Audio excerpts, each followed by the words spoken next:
Winter in the Thornwood Hills didn't negotiate.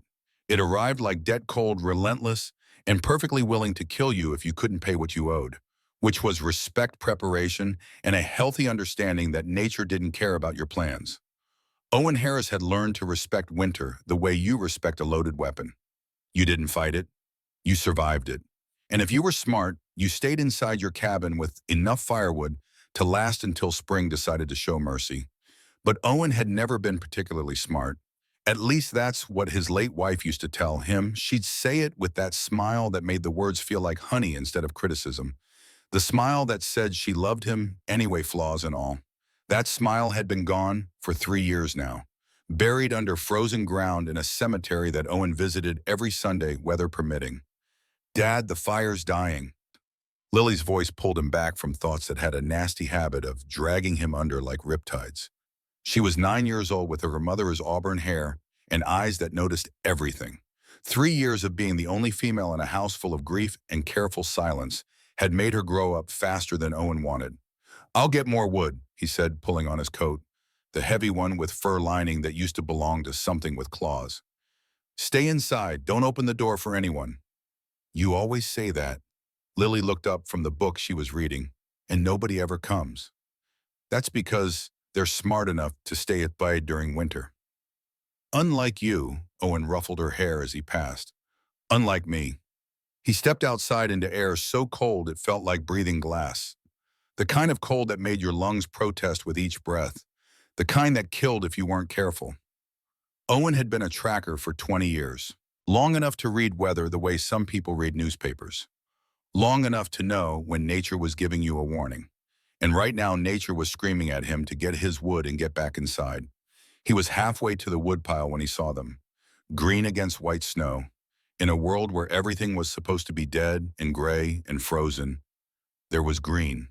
Two shapes half buried in the snowdrift near his property line. Owen had fought in the border conflicts, had seen enough orc war parties to know what green meant in these mountains. It meant trouble. It meant danger. It meant you grabbed your daughter and barricaded the door while praying to gods you weren't sure were listening. But this green wasn't moving, just lying there. Two bodies that might already be corpses for all he knew. He should have walked away. That's what any reasonable man would do. That's what a good father would do. You don't bring danger near your child. You don't risk everything for strangers. And you definitely don't risk everything for orc strangers when your people had been at war with their people for generations. Owen had never been particularly good at doing what he should. He moved closer. Two female orcs, young by the look of them, wearing armor that had seen better days, dented, scuffed, held together with improvised repairs. Their faces were identical. Twins. Both barely breathing, lips blue with cold skin, that particular shade of gray-green that meant hypothermia was winning. They were dying, slowly, painfully, the way winter killed when you gave it time. "Damn it," Owen whispered to the uncaring sky. Then he did what his wife would have done, what she'd always done when she found something broken. He tried to fix it. Getting two unconscious orc warriors back to his cabin was not something Owen had ever trained for. They weren't as heavy as he expected, malnutrition probably, but they were still solid muscle and dead weight. It took him 4 trips, dragging them through snow that seemed determined to bury all evidence of his monumentally stupid decision. Lily's face when he dragged the first one through the door was something Owen would remember forever. Not fear, not horror, just pure curiosity mixed with a healthy dose of dad. "What did you do now? Don't ask questions I don't have good answers for," Owen said, already heading back outside for the second one. "Are they dead?" "Not yet. Start building up the fire. We need heat." Lily didn't argue. She never did when he used that voice, the one that came from his years as a soldier when orders needed to be followed without question. They positioned both orcs by the fireplace. Owen stripped off wet armor that clanked with foreign metals and orcish craftsmanship. Underneath, the twins wore simple leather and furs. One had a jagged scar across her shoulder. The other had a tattoo on her forearm, some kind of orcish symbol Owen didn't recognize. "They're pretty," Lily whispered. Owen looked at his daughter. "They're dangerous." "So are you. Mom used to say so." And there it was, his own wife's words thrown back at him with the precision of a tactical strike. His daughter had learned well. They spent the next 2 hours doing what Owen had learned during the war: keep them warm, get them dry, wait. Either they'd wake up or they wouldn't. Nature was efficient like that. Lily sat cross-legged at a safe distance, studying the twins with the intensity of a scholar discovering a new species. "Why do you think they were out there?" she asked. "Nothing good. Do you think they're bad people?" Owen looked at the two dying orcs in his living room, at their faces so identical they could have been reflections, at their hands calloused from weapons, but also scarred in ways that spoke of hardship beyond just combat, at the way even unconscious they seemed to be reaching for each other. "I don't know, Lilybug. I honestly don't know." The first one woke at dawn, the one with the scar. Her eyes snapped open with the speed of someone trained for ambushes. Her hand went immediately to a weapon that wasn't there anymore. She saw Owen first sitting in his chair with a knife resting obviously on the armrest, then Lily peeking around a doorframe, then her sister still unconscious beside her. She tried to stand, immediately collapsed back down. "Easy," Owen said, didn't move from his chair. "You've been out for 14 hours. Your body needs time." The orc looked at him with eyes that were trying very hard to calculate whether she was in danger or whether danger had accidentally found her. She said something in Orcish. It sounded like a question. Owen shook his head. "Don't speak the language. You know Common." The orc hesitated, then nodded. "Little." Her voice was rough like gravel dragged over stone. Where, where is this?" "My home. Found you both in the snow. You were dying." Why?" The word came out sharp, suspicious. "Why save?" It was a good question. Owen had been asking himself the same thing all night. Seemed like the right thing to do at the time. Still not sure it was. The orc looked at Lily, who was now fully visible in the doorway, staring with undisguised fascination. "Child, my daughter, and before you ask, no, I'm not going to let you hurt her. I saved your life. I'll end it just as quick if you make me." The orc nodded slowly, understanding. "Fair." She looked at her sister, still unconscious. She okay?" "Breathing, warming up, should wake soon." The orc's entire body seemed to relax at that, just a fraction. But Owen noticed. He'd spent enough time around soldiers to recognize love when he saw it. "What's your name?" Lily asked, suddenly stepping fully into the room before Owen could stop her. "Lily." "It's okay, Dad. Look at her. She's more scared of us than we are of her." The orc blinked. Then impossibly she smiled. It was small, barely there, but real. "Name is Kara. I'm Lily. That grumpy man is my dad. His name's Owen." She pointed at the still unconscious orc. "Is that your sister?" "Yes, twins. Her name, Mara." "Twins?" Lily's face lit up like someone had given her the best present in the world. "I've never met twins before. Can you read each other's minds? Do you feel it when she gets hurt?" "Lily," Owen interrupted. "Let her breathe." But Kara was still smiling, still looking at Lily with something that wasn't quite trust, but wasn't quite fear either. "Many questions, like small warrior. I'm going to be a tracker like Dad when I grow up. He says I need to learn patience first, but I think patience is boring." "Patience keeps you alive," Owen said. The same thing he'd said 100 times before. "Boring keeps you breathing." Mara woke an hour later, with less panic and more confusion. She said something rapid in Orcish. Kara responded in the same language. They went back and forth for a minute while Owen kept his hand near his knife, and Lily watched with delight. Finally, Kara switched to Common. "Mara asked why humans save us." "Because my dad is secretly nice even though he pretends not to be," Lily said helpfully. Owen sighed. Seemed like the right thing at the time, still debating whether it was. Mara studied him with sharp eyes despite her weakened state. She had the same face as her sister, but where Kara's expression was guarded, Mara's was calculating. She said something in Orcish again. "She wants to know what you want," Kara translated. "Humans do not help orcs, not without wanting something." "I don't want anything except to know you're not going to murder us in our sleep." Mara's laugh was short, bitter. "If we want murder, we already dead. Would not be here." "Fair point." Lily moved closer, ignoring Owen's warning look. "What happened to you? Why were you in the snow?" The twins exchanged a look. It was one of those conversations that happened without words. the kind only people who shared blood, or in this case identical blood, could have. We, left behind, Kara said finally. Clan did not want us anymore. Why not Abaya? Another long look between the sisters. We disagree about things. Important things. Owen had spent enough time reading people to recognize a carefully constructed truth when he heard one. They weren't lying, but they weren't telling the whole story either. What kind of things?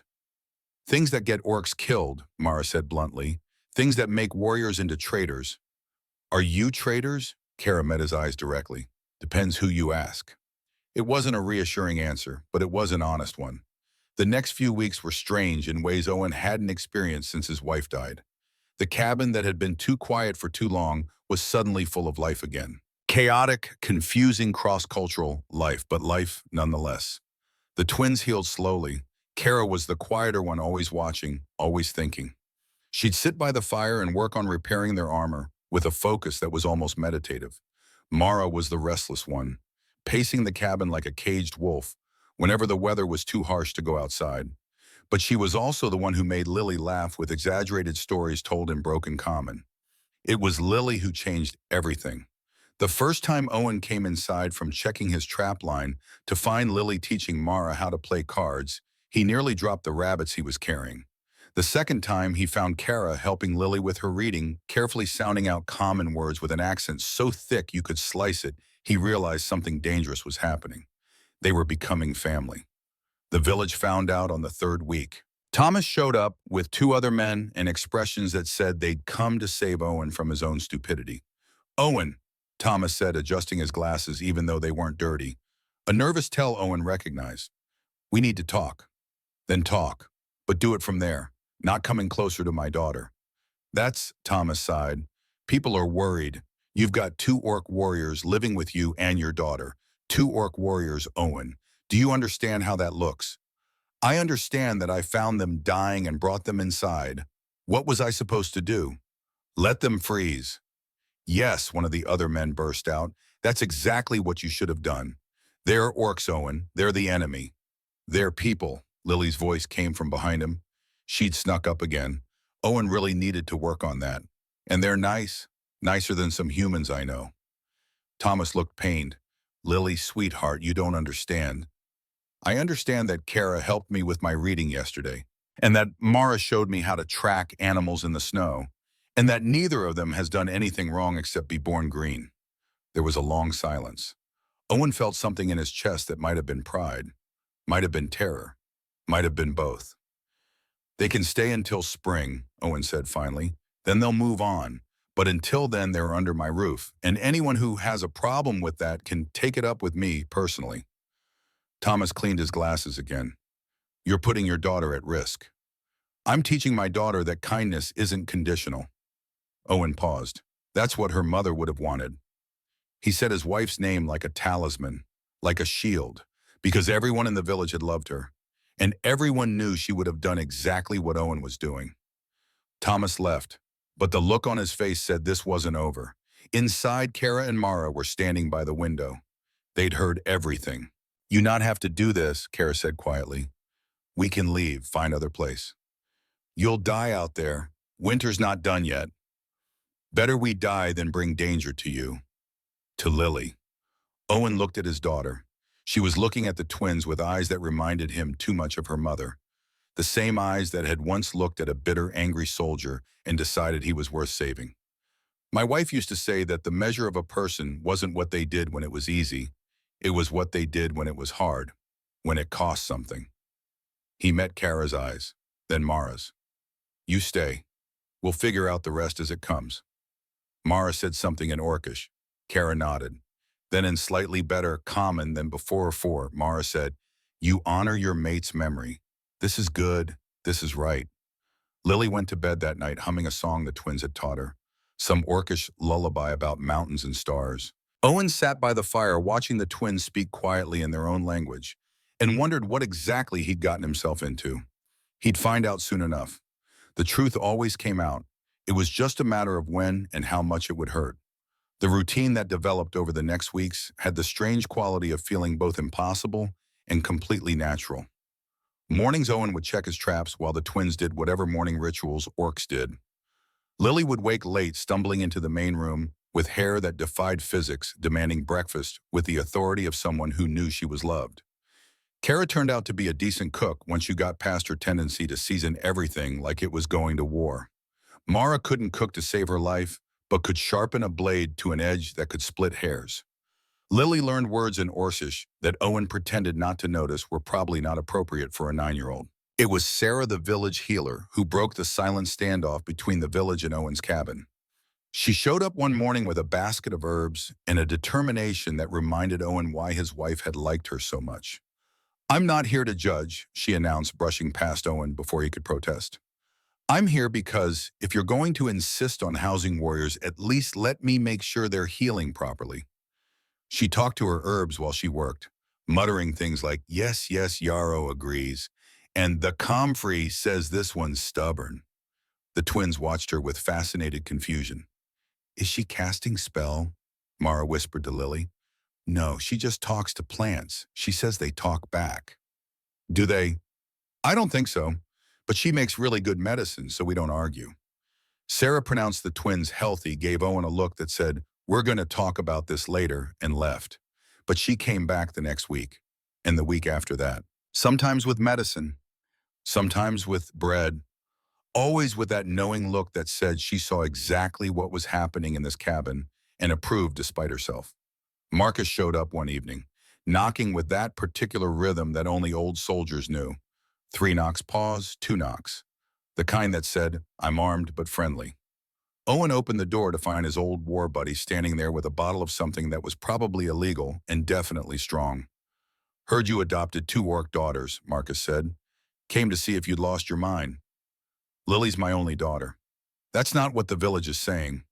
They sat outside despite the cold, passing the bottle back and forth while Marcus studied the cabin with eyes that never really stopped being tactical. They treating Lily right, better than right. They're teaching her things, protecting her. Yesterday, Mara showed her how to identify predator tracks in snow. Kara's been teaching her orcish survival techniques. Marcus took a long drink. "You know what you're doing." "No, damn. Good. Men who think they know what they are doing get other men killed." Marcus paused. "Your wife would have done the same thing." It wasn't a question, it was a statement. And hearing it from Marcus, who'd known her almost as long as Owen, had made something in Owen's chest unclench slightly. Yeah, she would have. They finished the bottle in comfortable silence. When Marcus left, he paused at the edge of the property. "Whatever they're running from, Owen, it's probably bad. Orcs don't abandon kin lightly. Watch yourself." "I know." "And Owen," Marcus knocked on the doorframe 3 times. "If it comes for them, it comes for you. They're living in your house. That makes them yours to protect. War rules." Owen understood. In the war, your unit was your family. You protected them even when it was stupid, even when it cost everything. He just hadn't expected the rule to apply to 2 orc twins and his daughter. Winter deepened. The snow got higher. The nights got colder. And inside a small cabin at the edge of the Thornwood Hills, something impossible was happening. A family was forming, not by blood, not by species, but by choice, by proximity, by the simple act of breaking bread together night after night until strangers became familiar. Lily taught the twins children's games with rules that seemed to change whenever she was losing. The twins taught Lily warrior songs in Orcish that probably weren't appropriate, but made her laugh until her sides hurt. Owen taught everyone a card game his wife had invented that involved more bluffing than actual skill. It was Kara who brought it up first. Owen was carving by the fire a small wooden bird for Lily's collection when Kara sat down across from him. "You very good with hands," she said. "Make many things." "My wife taught me. Said I needed a hobby that didn't involve killing things." She sound wise. She was. Owen didn't look up from his carving. "Smarter than me, kinder, better in every way that mattered. But she loved you anyway." It wasn't a question. Owen finally looked up. Kara was watching him with eyes that understood loss in ways most people didn't. "Yeah, she did. Never figured it out why." "Because you are good man, even when you pretend not to be." Kara paused, choosing words carefully. Lily, she reminds you of mate every day. It's a blessing and a curse, Owen admitted. Every time I look at her, I see the best parts of what I lost. But she's also why I keep going, why I fight. Understand. Kara looked at where her sister was playing some kind of hand game with Lily, both of them laughing. Mara remind me of things I try to forget, but she is also reason I breathe, reason I fight. What happened? Owen asked quietly.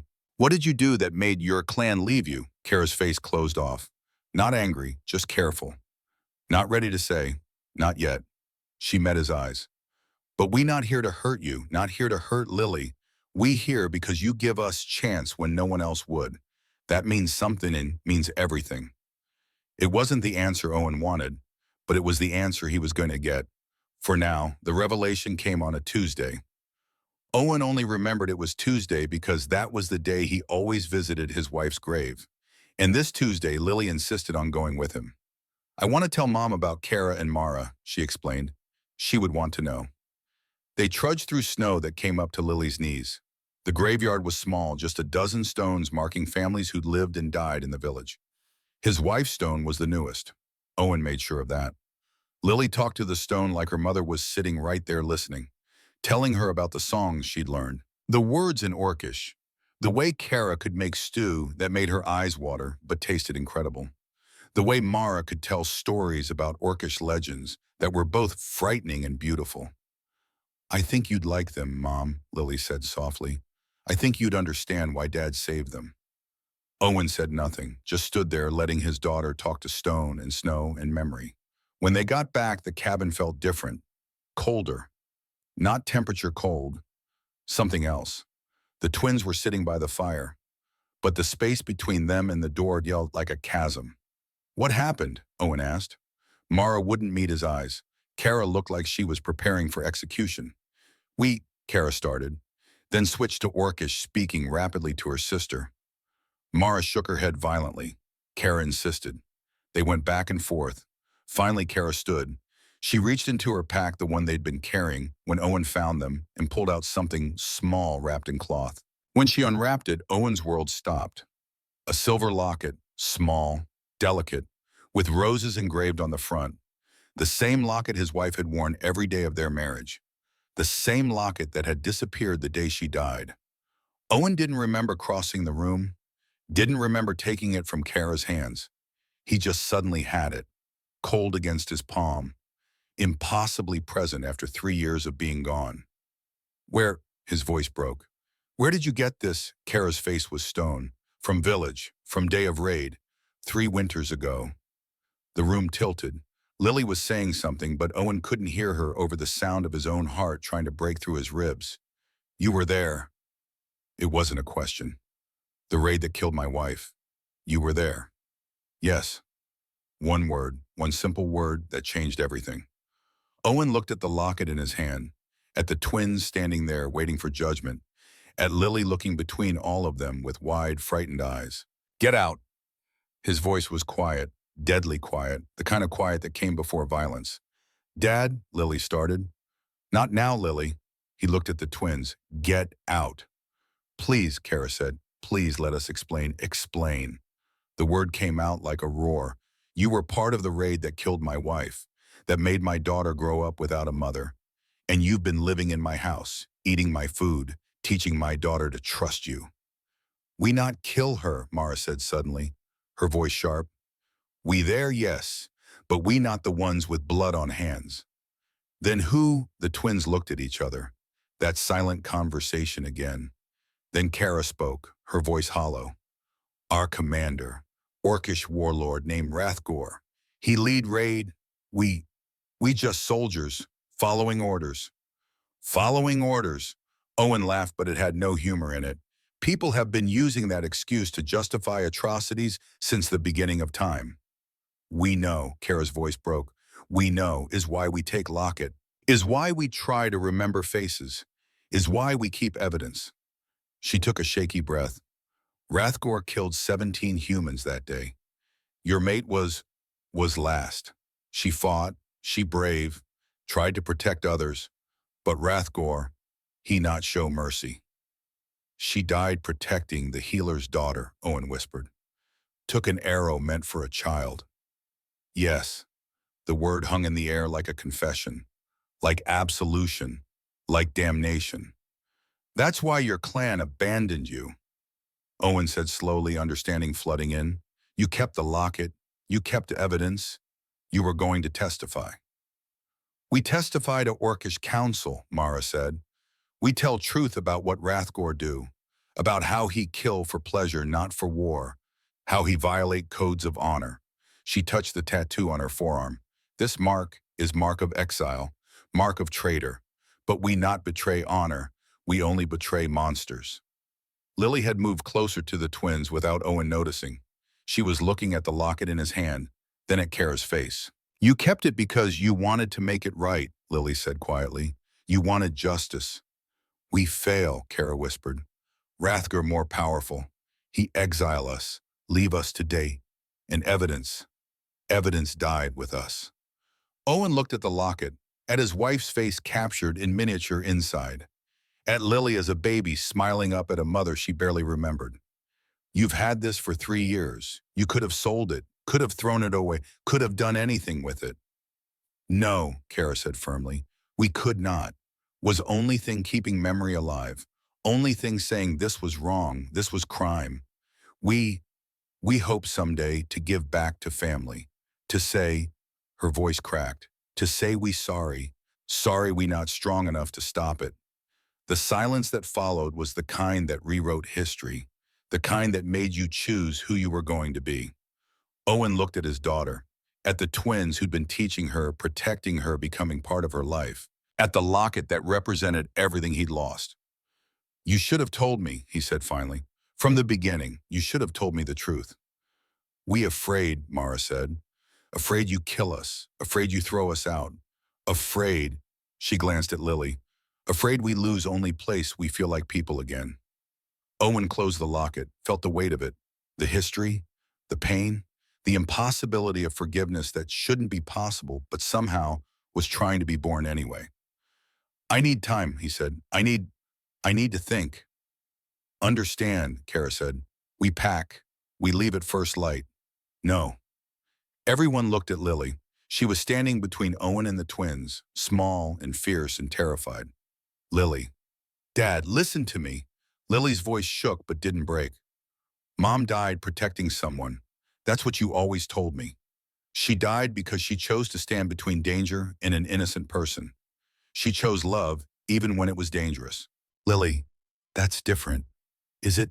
Lily turned to look at him with eyes too old for her face. You saved them because it was the right thing to do. Because that's what Mom would have done. Because that's what good people do even when it's hard. She looked at the twins. They kept the locket because it was the right thing to do. Because they wanted justice even when it was dangerous. Because that's what good people do even when it's hard. Owen felt something crack inside his chest. Something that had been frozen for 3 years. They're not the ones who killed her dad. They're the ones who tried to make it right. Doesn't that matter? It did matter. God help him, it mattered. Owen looked at the twins, at Kara who'd taught his daughter to read better, at Mara who'd shown his daughter how to defend herself, at 2 warriors who could have killed them 100 times over, but instead had just lived, had just been people trying to survive their own broken choices. I want to know everything, he said finally, every detail about that day, about your commander, about what you saw. I want the truth, all of it. We tell you, Kara promised, everything. That night, the twins told their story, and Owen listened. Listened to how they'd been young soldiers in a unit that celebrated violence, how their commander had twisted honor into cruelty, how the raid on the village was supposed to be quick supplies only, how Rathgor had started killing civilians anyway, how Kara had tried to stop him and been beaten down, how Mara had grabbed the locket not to steal but because she needed proof, needed something that said this was real, this was wrong. They talked until dawn, until words ran out, until only silence remained. Lily had fallen asleep against Mara's side. The orc was stroking her hair with a gentleness that looked foreign on warriors' hands. I can't forgive this overnight, Owen said. I can't just make 3 years of grief disappear. We not ask for forgiveness, Kara said. We just ask for chance to make it mean something, for chance to keep being people instead of monsters. Owen looked at his daughter, sleeping peacefully between two orc warriors who should have been enemies, who somehow impossibly had become family. Stay, he said, but no more secrets, no more half-truths. If we're doing this, we do it with everything out in the open. The twins nodded, and in that moment something shifted.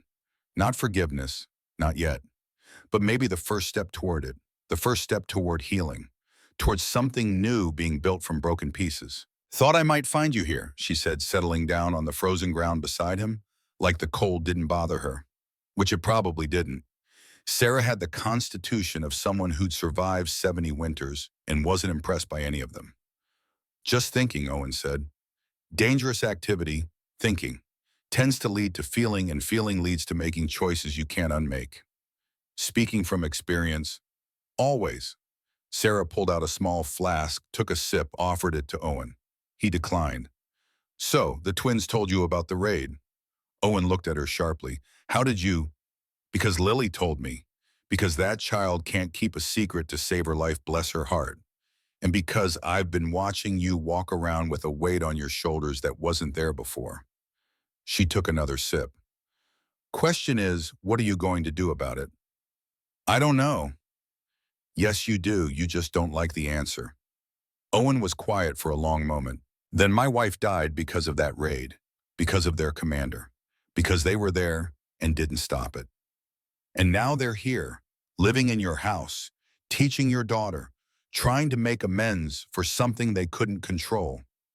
They could have fought harder, could have died, Sarah interrupted. Two young soldiers against a commander who'd kill them for insubordination, against a culture that values obedience over morality. They did what they could, Owen. They kept evidence, they testified. They were exiled for trying to do the right thing. She looked at the gravestone. Your wife would have understood that. She was always better at forgiving than any of us. She was better at everything than me. Maybe, but you're the one still here, still raising that little girl, still trying to do right even when it costs you. Sarah stood, joints creaking. The twins aren't asking you to forget what happened. They're just asking you to see them as people who made the best choices they could with what they had. She walked a few steps, then turned back. Also, Marcus stopped by my place yesterday. Said there's been sightings of orc war parties 3 days north. 50 warriors, led by someone they're calling Rathgor the Red. Owen's blood went cold.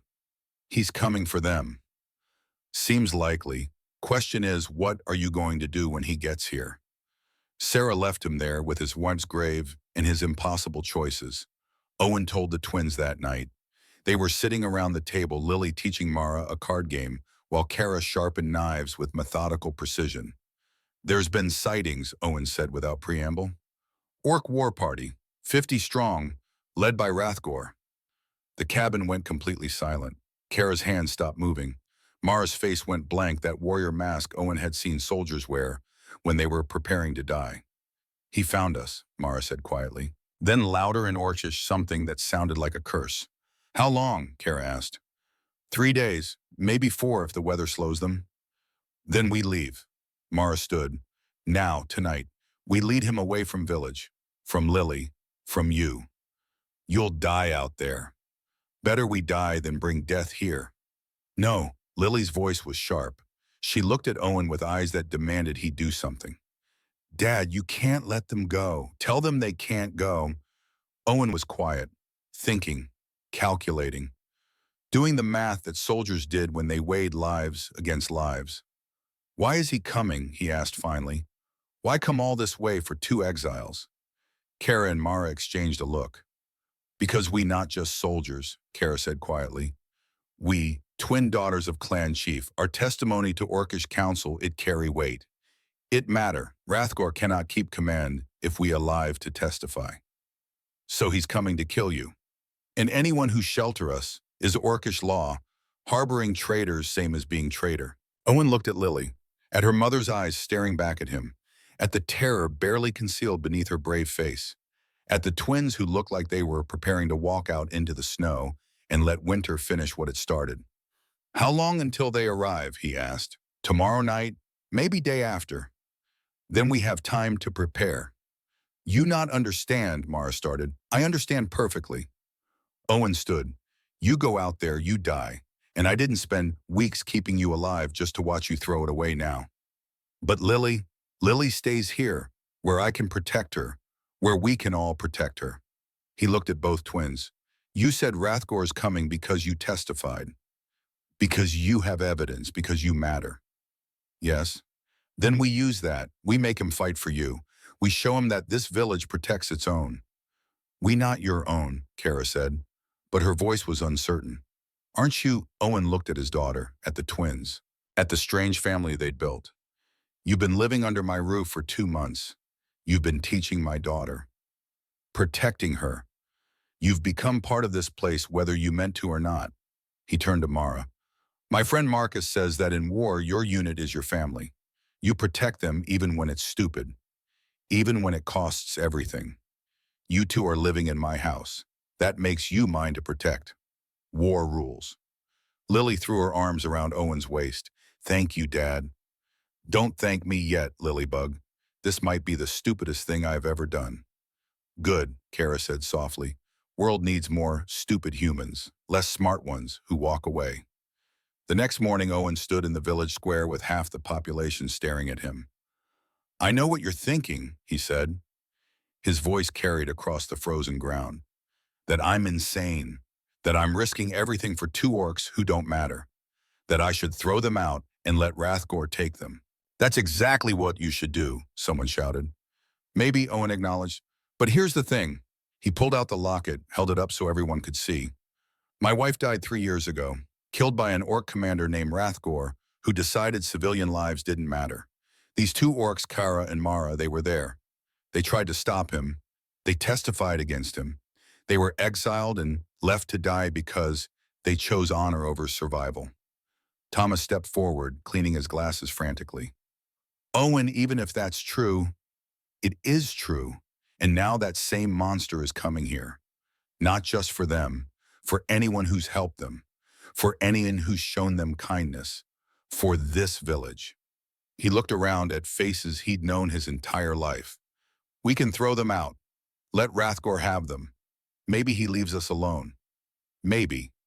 Or, Sarah asked from the crowd, or we stand, we fight, we show Rathgore that this village protects its own, all of our own, even the green ones. The silence that followed was deafening. Then Marcus stepped forward, knocked his fist against his chest 3 times. The old soldier's salute. I'm in. War rules. They're living under Owen's roof. That makes them family.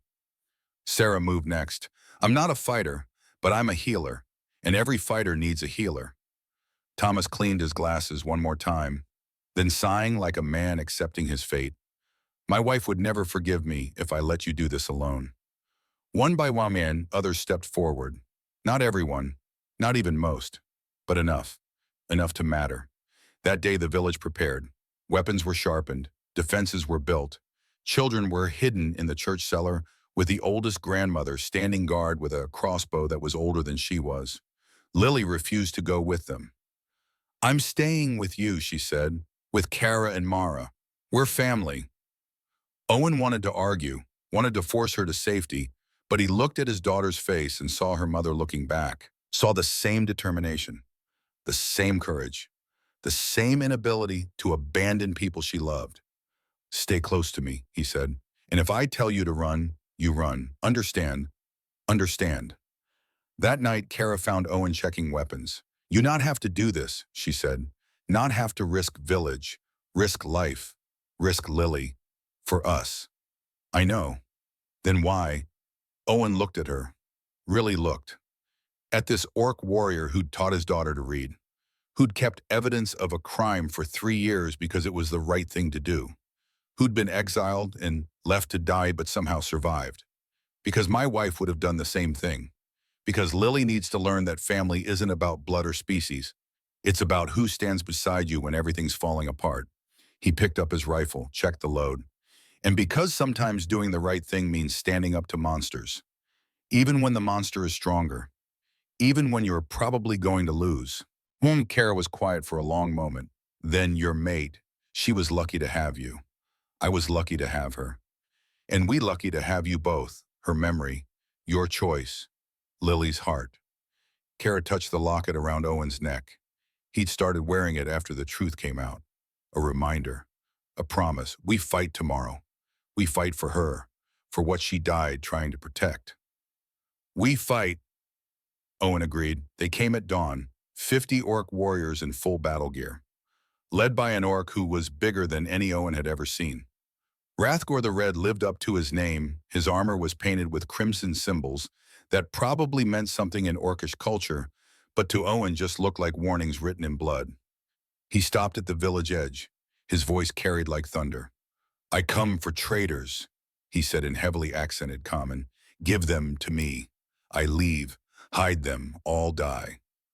Owen stepped forward, felt every eye on him, felt Lily's hand grip his coat, felt the weight of choices that couldn't be unmade.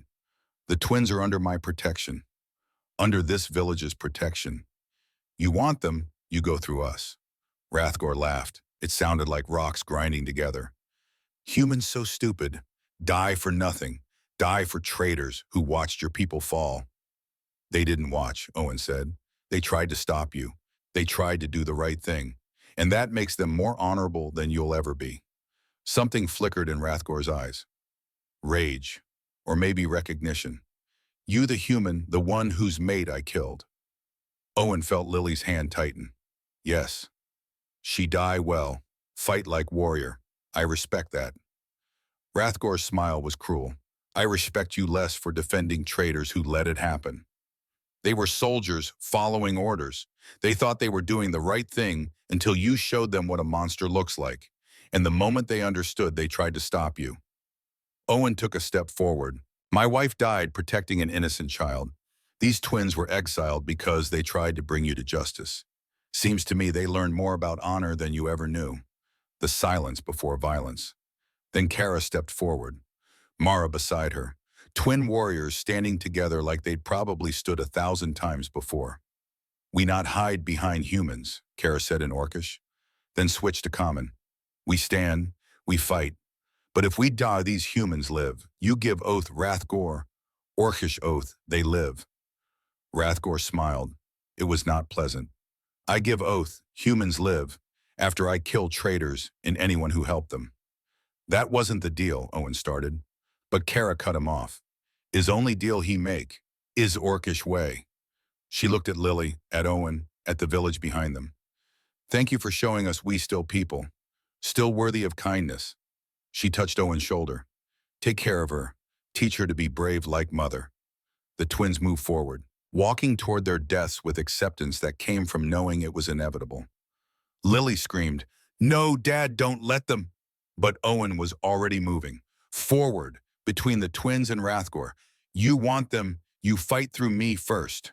Marcus stepped up beside him, knocked his chest 3 times. Through us. Sarah moved forward. Then Thomas. Then a dozen others. A line of humans standing between certain death and 2 orc warriors who'd somehow impossibly become worth dying for. Hrathgor looked at them, at this impossible, ridiculous, beautiful line of stubborn humans. Fools, he said, all of you. Probably, Owen agreed, but we're fools together, and that counts for something. Hrathgor raised his weapon. The line of humans braced. The twins shouted something in Orcish that was probably a battle cry and definitely a goodbye. But the attack never came. Instead, a horn sounded from the north. Then another. Then a third. Hrathgor's face went from confidence to confusion to something that might have been fear. A new group of orcs appeared, not warriors, or at least not just warriors, elders by the look of them. Older orcs with faces marked by time and scars and authority.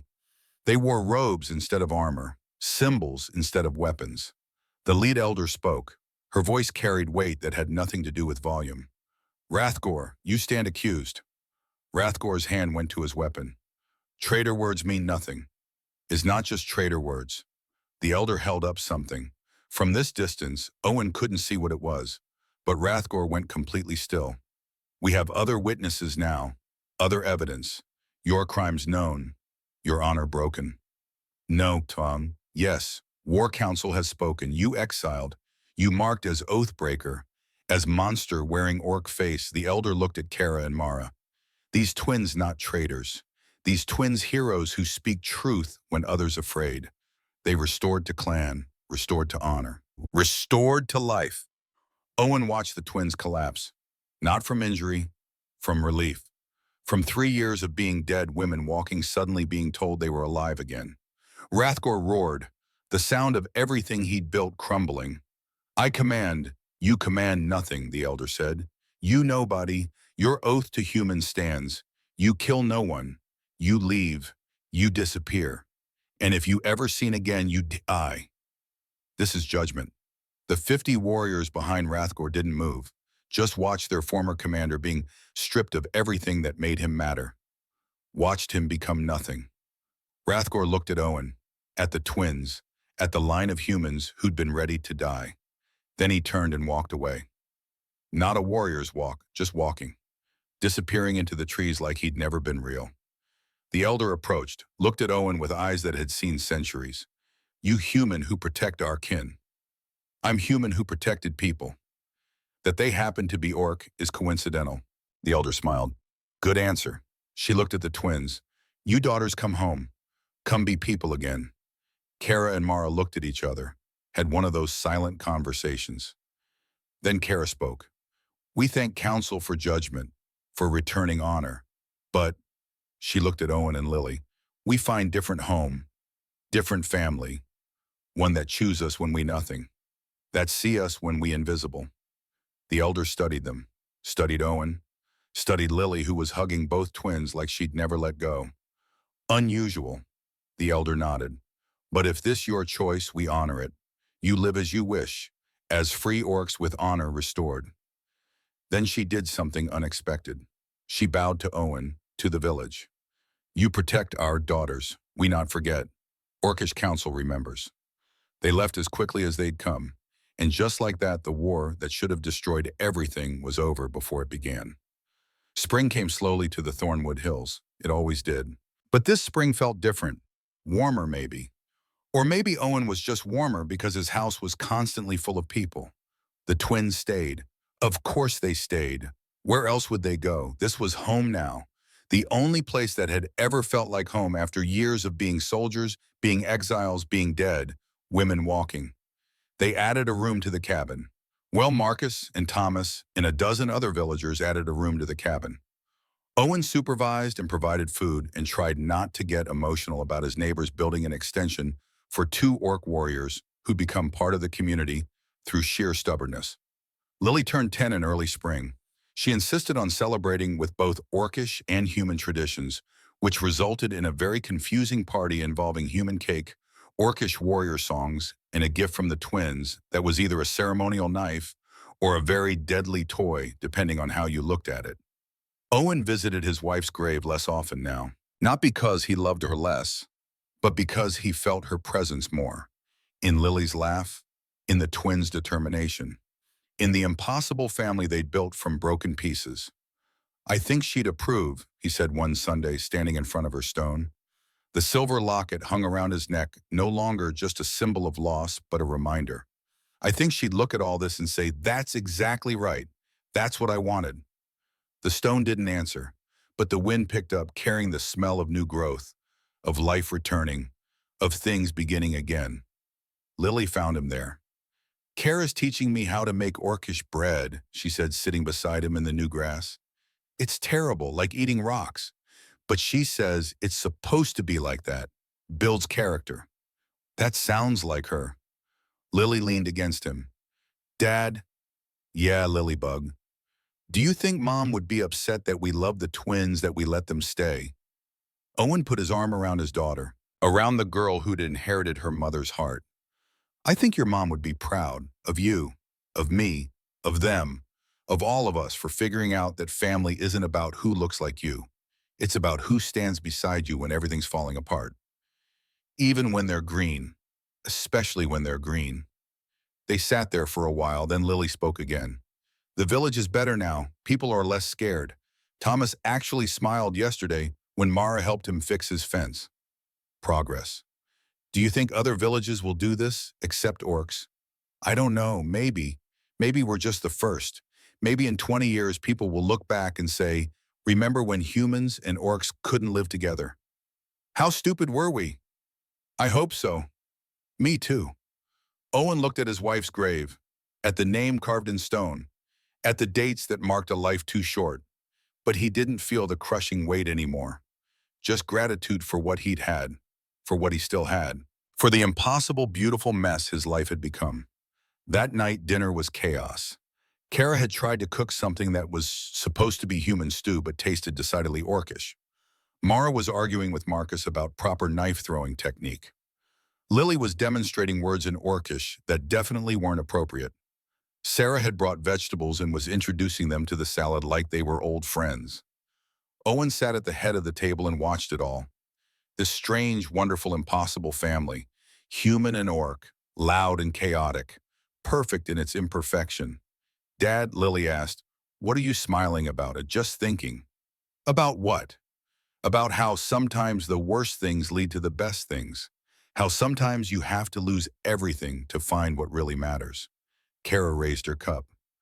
To family, to choice, to humans too stubborn to leave orcs in snow, and to orcs too stubborn to die, Mara added. They drank, they laughed, they lived. Outside, the last snow had finally melted. The first flowers were pushing through dead earth.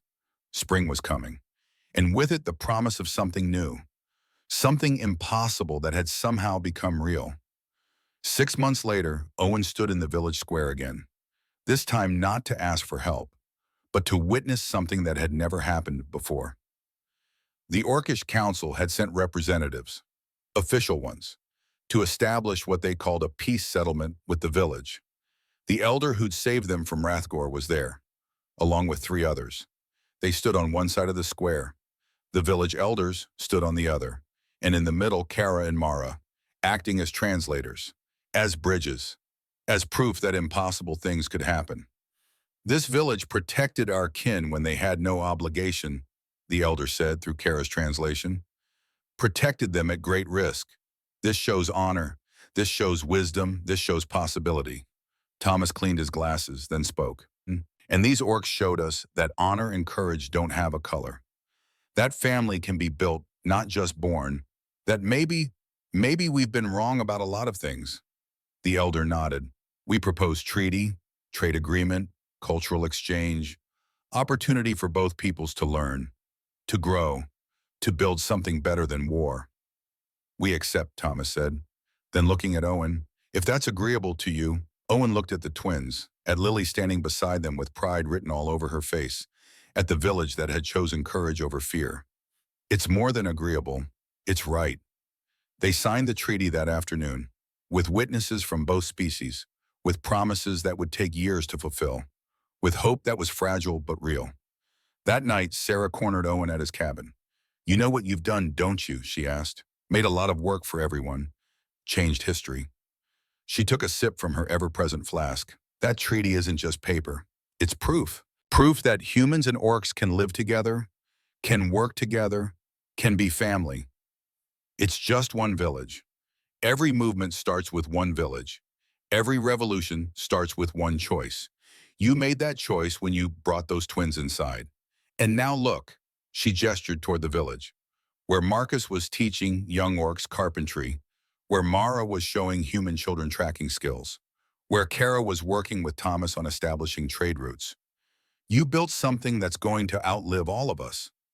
I just did what my wife would have done. Exactly, and she would be so damn proud of you, of Lily, of those twins, of all of us. Sarah left, and Owen stood there watching his impossible family work. 2 years after finding the twins in the snow, Owen woke to find Lily and Mara cooking breakfast while arguing about the proper way to flip pancakes. Kara was outside teaching a mixed group of human and orc children the basics of wilderness survival. Marcus was helping Thomas build a meeting hall that would serve both communities. Sarah was tending to a human child with the fever, assisted by an orc healer who traveled from the north specifically to learn from her. It wasn't perfect. There were still people who didn't trust. Still orcs who thought the twins had betrayed their heritage. Still humans who thought Owen had lost his mind. But it was real. It was growing. It was proof that change was possible. Lily sat down beside Owen at the table, now 11 taller still with her mother's eyes. Dad Kara says they want to officially adopt me as their sister, in Orcish culture. Is that okay? Owen felt something warm bloom in his chest. What do you think? I think, Lily paused. I think Mom would want me to have as many people who love me as possible, even if they're green. Especially if they're green, Owen corrected. So it's okay. It's more than okay, Lilybug. It's perfect. The adoption ceremony happened on a bright spring day. It was a mix of Orcish and human traditions because nothing about this family was traditional anyway. Kara and Mara stood before the gathered village and Orc witnesses. They spoke in their language then, in common. We, Kara and Mara of Clan Ashenblade, formerly exiled, now restored, claim this human child as Kor Kata, sister of spirit, sister of choice, sister of horror. Sure. They each tied a braided cord around Lily's wrist, green and blue intertwined. She is our blood now, not by birth, by bond. And anyone who harms her harms us. This is oath. This is promise. This is truth. Lily, for her part, spoke words Kara had taught her in Orcish, then translated for the crowd. I accept these sisters. I honor these bonds. I am Lily Harris, daughter of Owen and Sarah Harris, and sister to Kara and Mara Ashenblade. I am human. I am Orc. I am family. There wasn't a dry eye in the crowd. That night, Owen pulled out the locket one more time, opened it, looked at his wife's face, at Lily as a baby. We did it, he whispered. We built something you'd be proud of, something that matters. He touched the image of his wife's face. The twins kept this safe for 3 years because they knew it mattered, because they knew memory matters, because they understood that some things are worth preserving even when it costs everything. He closed the locket gently. Thank you for teaching me that, for showing me that family is about choice, not blood, that love is stronger than hate, that sometimes the people who hurt you can also be the ones who help you heal.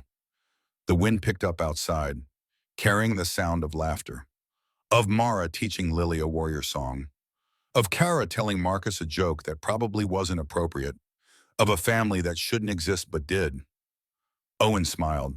I love you, he said to the woman in the locket, to the memory that had guided him, to the choices that had brought him here. I'll always love you, but I'm learning to love more than just what I lost. I'm learning to love what I found. He hung the locket back around his neck. Not a burden anymore. Just a reminder. Then he walked outside to join his family.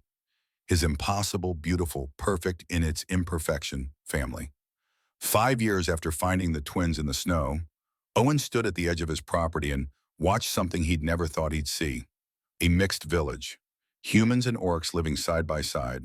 Trading, sharing, building. 4 orc families had moved to the area. 3 human families had moved to orcish territories. Children played together without caring about skin color. Elders shared stories across species lines. It wasn't paradise. There were still arguments, still misunderstandings, still people on both sides who thought this was wrong. But it was working. Lily was 15 now, tall, confident, fluent in both languages. She'd become a bridge in ways Owen had never imagined, teaching human children about orcish culture, teaching orc children about human traditions. Kara had opened a school, teaching tracking survival and what she called honorable combat to anyone who wanted to learn. Mara had become the village's primary hunter, bringing in game for both species and teaching sustainable practices. And Owen had found peace. Not the peace of forgetting, not the peace of moving on as if nothing had happened. The peace of understanding that loss and love could exist in the same space. That grief and joy weren't opposites, they were partners in the dance of living. You look thoughtful. Owen turned to find Kara approaching. She was older now, lines around her eyes, gray starting to thread through her black hair. But she was here, alive, free, just thinking about how far we've come. Long way from dying in snow, Kara agreed. She stood beside him looking at the village. You saved our lives that day, you know this. You saved mine too, you and Mara both. You reminded me that living is about more than just surviving. It's about choosing who you want to be. We choose together, Kara said. That is what make it real. They stood in comfortable silence. Two people who should have been enemies, who'd become family instead. Lily wants to travel, Kara said after a while, to other villages, to share what we learned here, to show them that peace is possible. What did you tell her? That she is Korkata, sister. She makes own choices, but wherever she go, we support her. We protect her. We love her. Owen felt pride swell in his chest. She's grown up well. She is her mother's daughter, brave, kind, stubborn enough to change world. Yeah, she is. That evening, the extended family gathered for dinner. It had become a tradition. Every week, humans and orcs sharing a meal, sharing stories, sharing life. Marcus was there with his wife. Thomas with his family. Sarah still spry at 75, still carrying her flask. 4 orc families. 3 human families who'd moved from other villages specifically to be part of this experiment. And at the center of it all, Lily. Laughing, translating, bridging. Owen watched her and felt his wife's presence more strongly than he had in years. This is what you wanted, he thought. This is what you need trying to protect. Not just one child, but the future. The possibility that we could be better than our worst impulses. The locket hung warm against his chest. A reminder. A promise kept. After dinner, Lily found Owen on the porch. You okay, Dad? Better than okay, Lilybug. Just grateful. For what? For everything. For you. For finding the strength to make hard choices. For Kara and Mara showing up exactly when we needed them. He looked at his daughter, at the woman she was becoming. Your mother would be so proud of you, of who you've become, of the family you've built. We built it together, Lily corrected, all of us. That's what makes it matter. She sat beside him. I'm going to leave soon. Travel, teach, show other villages what's possible. I know, Kara told me. Are you okay with that? Owen was quiet for a moment, then, your mother used to say that the hardest part of parenting was learning when to hold on and when to let go. I think it's time to let go. I'll come back. I know you will. This is home.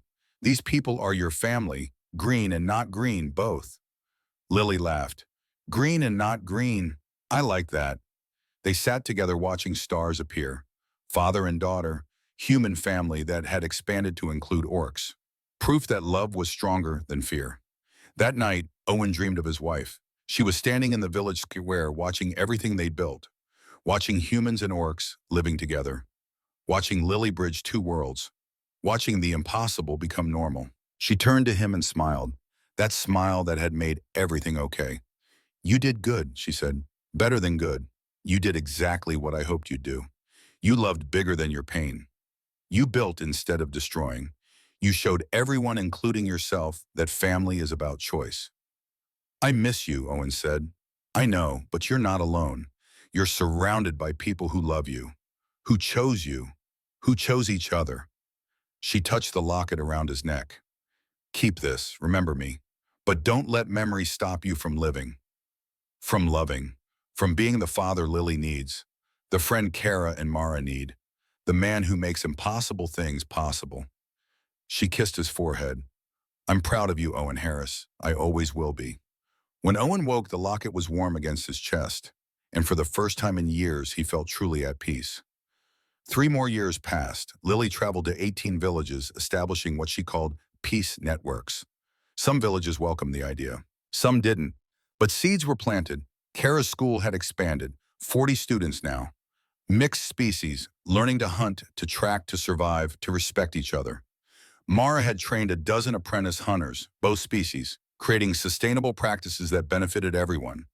The trade routes established with the Orcish Council had brought prosperity, not wealth, but enough to live, enough to grow, and Owen had started writing it all down. The story of how 2 dying orc twins had changed everything. How one choice in a snowstorm had rippled outward into something bigger than anyone had imagined. Sarah found him working on it one afternoon. Memoir, she asked. History. I want people to remember how this started, not as something grand or heroic, but as something simple. Two people dying, one person choosing kindness, and everything that came after. It's a good story. It's a true story. That makes it better. Sarah smiled. Your wife would love this. She always said the best way to change the world was to show people what was possible, to give them proof that different could work. She was smarter than all of us combined. Yes, she was. That's why she married you. Knew you'd carry on her work even after she was gone. Owen looked at Sarah, at his old friend who'd been there through everything. Thank you for supporting this, for believing in those twins when no one else would. Didn't do it for the twins, did it for you, for Lily, for the principle that kindness matters more than fear. She stood to leave, then paused. You know what the best part of all this is? What? It's not the peace treaty, not the trade routes, not even the mixed families. She smiled. It's that in 20 years, kids won't even remember there was a time when humans and orcs couldn't live together. They'll think this is normal. And that's the real victory. The book Owen was writing would eventually be published, would be read in villages across the region, would become a teaching text about how peace was built not through grand gestures, but through small choices compounded over time.